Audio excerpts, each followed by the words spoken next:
Hai semuanya, perkenalkan nama saya Felicitas Paskalia. Kali ini saya akan membahas tentang kapasitor.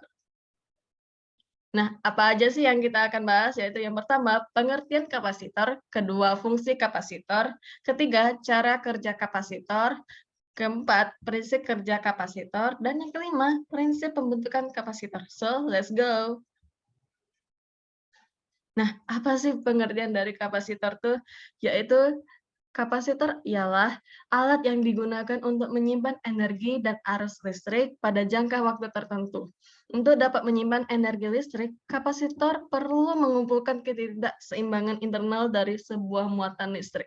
Ketika kapasitor dihubungkan pada sumber tegangan, maka yang terjadi kemudian adalah kepingannya akan berisi elektron. Bila dari kedua kepingan kapasitor berisi elektron, maka kedua plat tersebut akan mengandung muatan listrik. Nah, ada tiga kapasitor, yang pertama, rangkaian kapasitor seri, kedua, rangkaian kapasitor paralel, dan yang terakhir, kapasitor gabungan. Nah, kalian tuh penasaran sih, kayak gimana sih kapasitor tuh? Ada di slide kiri.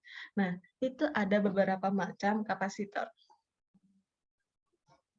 Selanjutnya, fungsi kapasitor, yaitu yang pertama, berperan sebagai isolator. Fungsinya yaitu untuk memperlambat arus DC, atau bisa dibilang arus searah.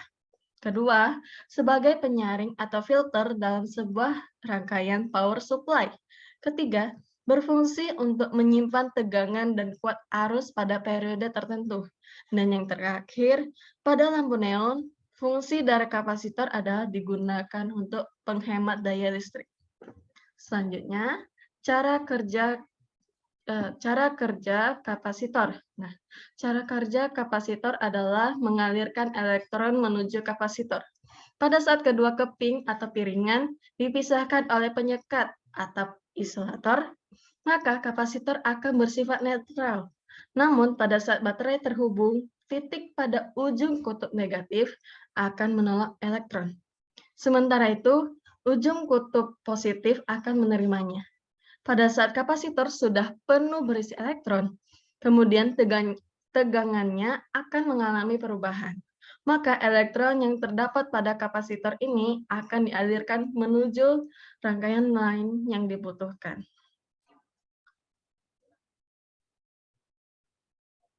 Nah, selanjutnya, prinsip kerja kapasitor. Nah, dalam sebuah rangkaian prinsip kerja kapasitor adalah dengan mengalirkan elektron menuju kapasitor. Sifat kapasitor yang dapat menyimpan muatan digunakan sebagai tempat untuk mengalirkan elektron tersebut.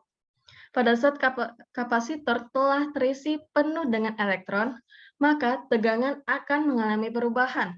Kemudian elektron akan keluar dari sebuah kapasitor dan mengalir menuju rangkaian yang membutuhkannya. Dengan begitu, kapasitor akan membangkitkan reaktif suatu rangkaian. Selanjutnya, prinsip pembentukan kapasitor. Yang pertama, jika dua buah pelat atau lebih yang berhadapan dan dibatasi oleh suatu bahan yang bersifat isolasi, kemudian pelat tersebut akan dialiri listrik, maka akan terbentuk kondensator, atau bisa dibilang bahan isolasi atau isolator yang digunakan sebagai batas kedua pelat tersebut dinamakan dielektrik. Kedua, bahan dielektrik yang digunakan berbeda-beda sehingga penamaan sebuah kapasitor berdasarkan pada bahan dielektriknya. Luas pelat yang berhadapan dengan bahan dielektrik dan jarak antara kedua pelat mempengaruhi nilai kapasitasinya. Nah, yang terakhir, pada suatu rangkaian yang tidak terjadi kapasitor liar.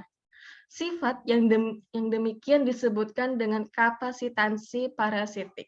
Penyebabnya adalah adanya komponen-komponen yang berdekatan pada jalur penghantar listrik dan gulungan-gulungan kawat yang berdekatan. Nah, kayak mana sih cara kerjanya tuh ada di gambar di slide kiri. Nah, yang ada baterainya yang berhubungan dengan ada positif dan negatifnya. Nah, sebelum kita menutupi presentasi, saya menemukan quote ini. Kemampuan untuk bermimpi itulah bakat terbesar dari semuanya. Memiliki impian adalah bakat terhebat. Jika ditambah kerja keras, aku sangat yakin kamu akan meraih impianmu. Dari Park Jun Young, film Do You Like Brahms? Sekian dari presentasi saya. Saya minta maaf atas kesalahan kesalahan perkataan saya. Goodbye guys.